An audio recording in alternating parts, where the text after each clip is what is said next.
ಕರ್ತನಾಮದಲ್ಲಿ ಸ್ತೋತ್ರ. ಕರ್ತನಿಗೆ ಶುಭ. ಕರ್ತನು ಪರಿಶುದ್ಧನು ನಮ್ಮನ್ನು ಕೂಡ ಪರಿಶುದ್ಧವಾಗಿ ಜೀವಿಸಬೇಕಂತ ಕೃಪೆ ಕೊಟ್ಟಿದ್ದಾನೆ, ಸಾಮರ್ಥ್ಯ ಕೊಟ್ಟಿದ್ದಾನೆ, ಶಕ್ತಿ ಕೊಟ್ಟಿದ್ದಾನೆ, ಬಲ ಕೊಟ್ಟಿದ್ದಾನೆ. ಅದನ್ನು ನಾವು ಸ್ವೀಕರಿಸಬೇಕು. ಯಾವಾಗ ಸ್ವೀಕರಿಸ್ತೀವಿ? ನಮ್ಮನ್ನು ನಾವು ತಗ್ಗಿಸಿಕೊಂಡಾಗ ಸ್ವೀಕರಿಸುತ್ತೀವಿ. ಇಲ್ಲಾಂದರೆ ಹೆಮ್ಮೆ ನಮ್ಮನ್ನು ಕೆಡವಾಕಿಬಿಡುತ್ತೆ. ಈಗ ನಾವು ದೇವರ ಪ್ರೀತಿಗಳ ಮಾತುಗಳನ್ನು ಕೇಳ್ತಾ ಇದ್ದೀವಲ್ಲ. ದೇವರು ನಮ್ಮನ್ನು ಪ್ರೀತಿಸ್ತಾ ಇದ್ದಾರೆ, ಗದ್ದಿಸ್ತಾ ಇದ್ದಾರೆ. ಅವರು ಗದ್ದಿಸಿದಾಗ ನಾವು ಭಯಪಡಬೇಕು. ಯಾಕೆಂದರೆ ನಮ್ಮನ್ನು ಶ್ರಮೆಯಲ್ಲಿ, ಕಷ್ಟಗಳಲ್ಲಿ, ಬಾಧೆಗಳಲ್ಲಿ ನಮ್ಮನ್ನು ಕೆತ್ತುತ್ತಾ ಇದ್ದಾರೆ. ಹುಲಿ ತಗೊಂಡು ಒಂದು ವಿಗ್ರಹವನ್ನು ಹೇಗೆ ಕೆತ್ತುತ್ತಾರೋ ಅದರ ರೂಪ ಬರುವಾಗ ಹಾಗೆ ಒಂದು ಬಂಗಾರವನ್ನು ತೆಗೆದುಕೊಂಡಾಗಿ ಬೆಂಕಿಯಲ್ಲಿ ಹಾಕಿದಾಗ ಅದರ ಮಲಿನವೆಲ್ಲ ತೆಗೆದುಹಾಕಿ ನಮ್ಮನ್ನು ಶುದ್ಧಿ ಮಾಡುವುದಕ್ಕಾಗಿ, ನಮ್ಮನ್ನು ಶುಭ್ರ ಮಾಡುವುದಕ್ಕಾಗಿ ದೇವರು ಕೆಲಸ ಮಾಡ್ತಾ ಇದ್ದಾರೆ. ಪವಿತ್ರಾತ್ಮನು ನಮ್ಮಲ್ಲಿ ನೆಲೆಗೊಳ್ಳಬೇಕು ಅಂತ, ಯುಗಗಳು ದೇವರು ನಮ್ಮ ಸಂಗಡ ಇರಬೇಕು ಅಂತ ಆಸೆ ಪಡ್ತಾ ಇದ್ದಾರೆ. ಅದು ಪರಲೋಕದಲ್ಲಿ, ಈ ಭೂಲೋಕದಲ್ಲಿ ಕೂಡ ನಾವು ಇರ್ತೀವಿ. 100 ವರ್ಷಗಳು ನಾವು ಭೂಮಿ ಮೇಲೆ ಇರ್ತೀವಿ. ಅದಕ್ಕೆ ದೇವರು ಕೃಪೆ ಕೊಟ್ಟಿದ್ದಾರೆ. ಈಗ 3ನೇ ಅಧ್ಯಾಯ 1ನೇ ಯೋಹಾನ 3ನೇ ಅಧ್ಯಾಯ 8ನೇ ವಚನ. ಪಾಪ ಮಾಡುವವನು ಸೈತಾನನಿಂದ ಹುಟ್ಟುವನಾಗಿದ್ದಾನೆ. ಆದಿಯಿಂದಲೂ ಸೈತಾನನು ಪಾಪ ಮಾಡುವನಕ್ಕಾಗಿ ಇದ್ದಾನಲ್ಲ. ಸೈತಾನನು ಕೆಲಸಗಳನ್ನು ಲಯ ಮಾಡುವುದಕ್ಕೋಸ್ಕರ ದೇವಕುಮಾರನು ಪ್ರತ್ಯಕ್ಷನಾದ.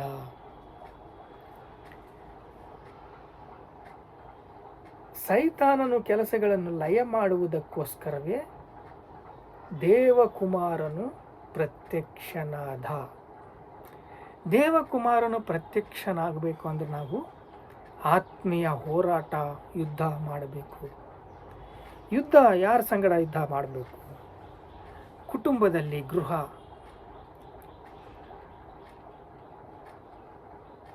ಗಂಡ ಹೆಂಡತಿ ಮಕ್ಕಳು ಇರ್ತಾರೆ, ಒಂದು ಕುಟುಂಬ. ಆ ಕುಟುಂಬದಲ್ಲಿ ಶಾಂತಿ ಕೆಡಿಸುವುದಕ್ಕಾಗಿ, ಸಮಾಧಾನ ಕೆಡಿಸುವುದಕ್ಕಾಗಿ ಕೋಪ, ದ್ವೇಷ, ಹೆಮ್ಮೆ, ಹೊಟ್ಟೆಕಿಚ್ಚು ಎಲ್ಲ ತಂದು ಏನೊಂದು ಸಮಯದಲ್ಲಿ ನಿಮ್ಮನ್ನು ಪಾರು ಮಾಡಿಬಿಡ್ತಾನೆ. ಪಾರು ಮಾಡಿ ನಿಮಗೆ ನೆಮ್ಮದಿ ಇಲ್ದಂಗೆ ಮಾಡಿಬಿಡ್ತಾನೆ. ಗಂಡಗೆ ಹೆಂಡತಿ ಇಲ್ಲ, ಹೆಂಡಿಗೆ ಗಂಡ ಇಲ್ಲ, ಮಕ್ಕಳಿಲ್ಲ, ಸಮಾಧಾನ ಇಲ್ಲ, ಶಾಂತಿ ಇಲ್ಲ. ಇನ್ನೆಲ್ಲ ಮಾಡಿ ಕಳ್ಳ ಕದ್ದುವುದಕ್ಕೂ, ಕೊಚ್ಚುವುದಕ್ಕೂ, ಕೊಯ್ಯೋದಕ್ಕೆ ಬಂದು ನಿಮ್ಮನ್ನು ಬೆದರು ಮಾಡಿಬಿಡ್ತಾನೆ. ಮಾಡಿದವನು ಸುಮ್ಮನಿರ್ತಾನ? ದೇವರ ಕಡೆಗೆ ಏನು ದೇವರೋ, ಏನು ವಾಗ್ದಾನನೋ ಒಂದು ಸರಿ ಆಗ್ತಾಯಿಲ್ಲ, ದೇವರನ್ನು ದೂಷಿಸುವಾಗಿ ಮಾಡಿಬಿಡ್ತಾನೆ. ಅದು ಅವನಿಗೆ ಒಂದು ವಿದ್ಯೆ. ಅಂಥ ವಿದ್ಯೆಯಲ್ಲಿ ಅವನು ಇರ್ತಾನೆ. ಈಗ ನಾವು ಶಕ್ತರಾಗಬೇಕು ಅಂದರೆ ಪವಿತ್ರಾತ್ಮನು ನಿಮ್ಮ ಮೇಲೆ ಬರುವಾಗ ನೀವು ಶಕ್ತರಾಗ್ತೀರಾ. ಎಫೆಸದವರ ಬರೆದ ಪತ್ರಿಕೆ 6ನೇ ಅಧ್ಯಾಯ 10ನೇ ವಚನ ನೀವು ಧ್ಯಾನ ಮಾಡಿದರೆ, ಎಫೆಸದವರ ಪತ್ರಿಕೆ 6ನೇ ಅಧ್ಯಾಯ 10ನೇ ವಚನ ನಾವು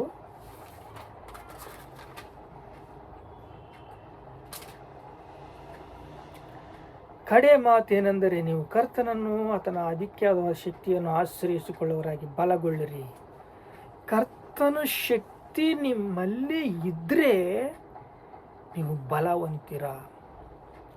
ಕರ್ತನ ಶಕ್ತಿ ಇಲ್ಲದ್ರೆ ಅಪವಾದಿಯನ್ನು ಗದರಿಸೋಕ್ಕಾಗಲ್ಲ. ಶತ್ರು ಬಲದ ಮೇಲೆ ಅಲ್ಲದ ಮೇಲೆ ನಿಮಗೆ ಶಕ್ತಿ ಕೊಟ್ಟಿದ್ದಾನೆ ಅಂತಂದು ಹೇಳಿದಾನಲ್ಲ. ಸುಮ್ಮನೆ ಎಲ್ಲರಿಗೆ ಕೊಟ್ಟಿಲ್ಲ ಈ ಪವರ್. ಯಾಕೆಂದರೆ ಶತ್ರು ಬಲ ಇದೆ, ದುರ್ಮಾರ್ಗದ ಬಲ, ದುಷ್ಟನ ಬಲ. ಈಗ ದುರ್ಮಾರ್ಗನಿಗೆ ಬಲ ಇದೆ ಅಂದರೆ, ಅವನಿಗೆ ಅಧಿಕಾರವಿದೆ ಅಂದರೆ, ಶತ್ರು ಬಲದ ಮೇಲೆ ಎಲ್ಲದ ಮೇಲೂ ನಿಮಗೆ ಅಧಿಕಾರ ಕೊಟ್ಟಿದ್ದಾನೆ. ಲೂಕಾ ಸುವಾರ್ತ 10ನೇ ಅಧ್ಯಾಯ 19ನೇ ವಚನ. ಹಾವುಗಳು ಚೌಳುಗಳು ಮೇಲಿಂದ ಬೀಳೋದು ನಾವು ನೋಡ್ತೀವಿ. ಎಲ್ಲ ಅಂದರೆ ತಂತ್ರ, ಮೋಸ. ಆದಾಮವ ಮೋಸ ಮಾಡಿ, ಎಲ್ಲರನ್ನು ಮೋಸ ಮಾಡಿ ಈ ಲೋಕವನ್ನೆಲ್ಲ ಎಳ್ಕೊಂಡು, ಏಕೆ? ತಂತ್ರ, ಮೋಸ. ಈ ತಂತ್ರ ಮಾಡೋನು ಗಂಡ ಹೆಂಡತಿ ಕುಟುಂಬದಲ್ಲಿ ತಂತ್ರ, ಸಭೆಗಳಲ್ಲಿ ತಂತ್ರ, ತಂತ್ರ ಮಂತ್ರ ತಂತ್ರ ಇವನ್ನೆಲ್ಲ ತಂದು ಹೊಟ್ಟೆ ಕಿಚ್ಚು, ಕೋಪ, ದ್ವೇಷ ಇವೆಲ್ಲ ತಂದು ಮನೆಯಲ್ಲಿ ಸಮಾಧಾನ ಇಲ್ಲದಾಗೆ ಮಾಡುವ ಕೆಲಸ. ಅದಕ್ಕಾಗಿ ನೋಡ್ರಿ, 3ನೇ ಅಧ್ಯಾಯ 8ನೇ ವಚನ 1ನೇ ಯೋಹಾನು ಏನು ಹೇಳುತ್ತಂದರೆ, ಪಾಪ ಮಾಡುವವನು ಸೈತಾನನಿಂದ ಹುಟ್ಟವನಾಗಿದ್ದಾನೆ. ಪಾಪ ಮಾಡುವವನು ಸೈತಾನನಿಂದ ಹುಟ್ಟವನಾಗಿದ್ದಾನೆ. ಸೈತಾನನ ಕೆಲಸಗಳನ್ನು ಲಯ ಮಾಡುವುದಕ್ಕೋಸ್ಕರ ದೇವಕುಮಾರನು ಪ್ರತ್ಯಕ್ಷನಾದ. ಪಾಪ ಮಾಡುವವನು ಸೈತಾನನಿಂದ ಹುಟ್ಟಿದ್ದಾನೆ. ಈಗ ದೇವರಿಂದ ಹುಟ್ಟಿದವನು ಪಾಪ ಮಾಡನು. ದೇವರ ಜೀವವು ಅವನಲ್ಲಿ ನೆಲೆಗೊಂಡಿದೆ. ಪಾಪ ಮಾಡೋದಿಲ್ಲ, ದೇವರ ಜೀವ ಅವನಲ್ಲಿ ನೆಲೆಗೊಂಡಿದೆ. ಏಕೆಂದರೆ ಸಾಧುತ್ವ, ಕುರಿಮರಿ ಸ್ವಭಾವ, ಮನಸ್ಸಾಕ್ಷಿ. ಪಾಪ ಮಾಡೋಕ್ಕಾಗಲ್ಲ.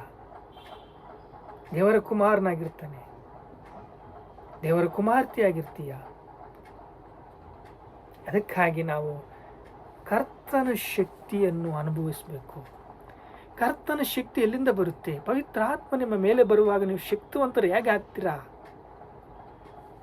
ಅಪೊಸ್ತಲ ಕಾರ್ಯಗಳು 1ನೇ ಅಧ್ಯಾಯ 8ನೇ ವಚನದಲ್ಲಿ ಕರ್ತನ ಬಲ ನಿಮ್ಮ ಮೇಲೆ ಇಳಿದು ಬರುತ್ತೆ. ಪವಿತ್ರಾತ್ಮನು ನಿಮ್ಮ ಮೇಲೆ ಬರುವಾಗ ನೀವು ಶಕ್ತಿವಂತಿರ. ಈಗ ಎಫೆಸದವರ ಬರೆದ ಪತ್ರಿಕೆ 6ನೇ ಅಧ್ಯಾಯ 10ನೇ ವಚನದಲ್ಲಿ ನಿಮಗೆ ಸ್ವಲ್ಪ ಆಯುಧಗಳನ್ನು ಕೊಡ್ತೀನಿ. ಆ ಆಯುಧಗಳನ್ನು ಧ್ಯಾನಿಸಿರಿ, ಆಯುಧಗಳನ್ನು ನೀವು ಧರಿಸ್ಕೊಳ್ರಿ. ಏನಂದರೆ 6ನೇ ಅಧ್ಯಾಯ 14ನೇ ವಚನ, ಸತ್ಯವೆಂಬ ನಡುಕಟ್ಟನ್ನು ಕಟ್ಟಿಕೊಂಡು ನೀತಿ ಎಂಬ ವಜ್ರಕವಚಗಳನ್ನು ಧರಿಸಿಕೊಂಡು ಸಮಾಧಾನ ವಿಷಯದ ಸುವಾರ್ತೆ ತಿಳಿಸುವವರಲ್ಲಿ ಸಿದ್ಧವಾಗಿದ್ದು, ಮನಸ್ಸೆಂಬ ಕೆರೆಗಳನ್ನು ಮೆಟ್ಟಿಗಳನ್ನು ನಿಲ್ಲಿರಿ. ನಂಬಿಕೆಯಿಂದ ಗುರುರಾಣಿ ಇಳಿದುಕೊಳ್ಳಿರಿ. ನೀವು ಕೆಡುಕನ ಅಗ್ನಿವಾಣಗಳನ್ನು ಆರಿಸುವುದಕ್ಕಾಗಿ ಶಕ್ತವಂತರಾಗಿ ರಕ್ಷಣೆ ಎಂಬ ಶಿರಸ್ತ್ರಾಣವನ್ನು ಇಟ್ಟುಕೊಂಡು ಪವಿತ್ರಾತ್ಮನು ಕೊಡುವ ದೇವರ ವಾಕ್ಯವೆಂಬ ಕತ್ತಿಯನ್ನು ಹಿಡಿದುಕೊಳ್ಳಿರಿ.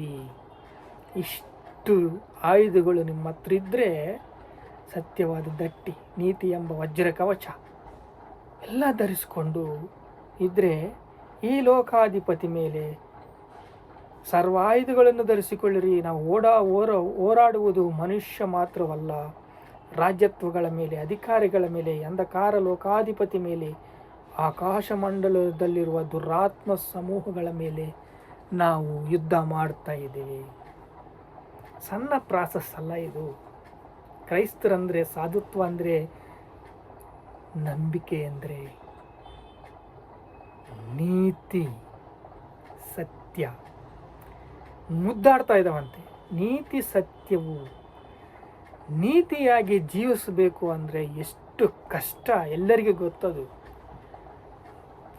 ಮನಸ್ಸಾಕ್ಷಿ ಶುದ್ಧೀಕರಣ, ಅಂತರಂಗದಲ್ಲಿ ಶುದ್ಧೀಕರಣ.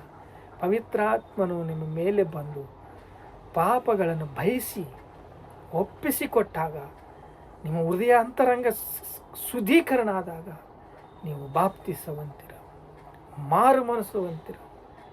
ನನಗೆ ಈ ಪಾಪ ಬೇಡ, ಬೇಡ ಸ್ವಾಮಿ, ಬೇಡ, ನಾನು ದೇವರೊಂದಿಗೆ ಇರ್ತೀನಿ, ದೇವರೊಂದಿಗೆ ಜೀವಿಸ್ತೀನಿ, ನನಗೆ ದೇವರು ಬೇಕು, ಸತ್ಯ ನುಡಿಬೇಕು, ಸತ್ಯ ಹೇಳಬೇಕು, ಸತ್ಯವಾಗಿ ಜೀವಿಸಬೇಕು ಇದೆ.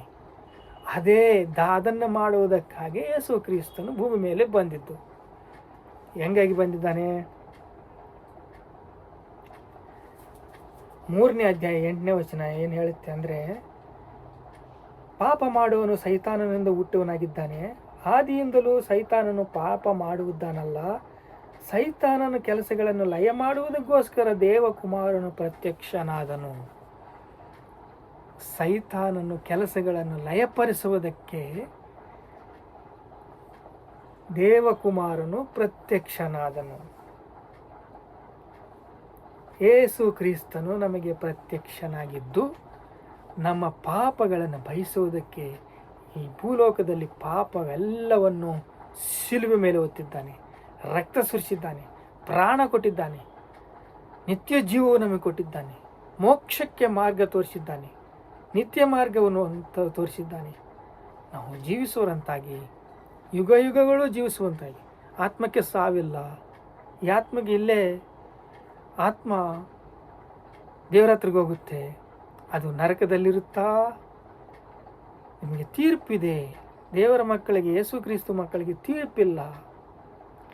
ಆದರೆ ನೀವು ದೇವರನ್ನು ತಿಳಿದುಕೊಂಡ್ರೆ ಆ ಕಲಬರಿ ಶಿಲುಬೆ ಮೇಲೆ ಅಷ್ಟು ಶಾಪ ಯಾರು ಓರ್ತಾರ್ರಿ? ಆ ಕಲಬರಿ ಶಿಲುಬೆ ಮೇಲೆ ರಕ್ತ ಯಾರು ಸುರಿಸ್ತಾರ್ರಿ? ಪ್ರಾಣ ಕೊಡುವ ತನಕ ರಕ್ತ ಸುರಿಸಿದ್ರೇ ಅದರ ಪಾಪದ ಸ್ವಭಾವ ಬೇರಿಂದ ಕಿತ್ತಾಕ್ಬಿಟ್ಟಿದ್ದಾನೆ. ಎಲ್ಲರ ಪಾಪ ದೇವರ ಮೇಲೆ ಬಿದ್ದು ಬಿಟ್ಟಿದೆ. ನೀವು ಕಲ್ವರಿ ಶಿಲುಬೆಯಲ್ಲಿ ಒತ್ತಿದ್ದು ಅಸಮಾಸಿ ಅಲ್ಲ. ನೀವು ಪಾಪಗಳನ್ನು ಒಪ್ಪಿಸಿಕೊಟ್ಟಾಗ, ನೀವು ಹತ್ತು ನಿಮ್ಮ ಪಾಪಗಳನ್ನು ಬಯಸಿದಾಗ ಹೋಗಿ ಹೊಸ ಮನಸ್ಸು ಬರುತ್ತೆ. ನೀವು ದೇವರ ಮಕ್ಕಳಾಗ್ತೀರ, ದೇವರ ಕೃಪೆ ಹೊಂದಿರ, ದೇವರ ದಯೆ ಹೊಂದಿರ. ಯೇಸು ಕ್ರಿಸ್ತನು ಪ್ರತ್ಯಕ್ಷನಾಗಿದ್ದು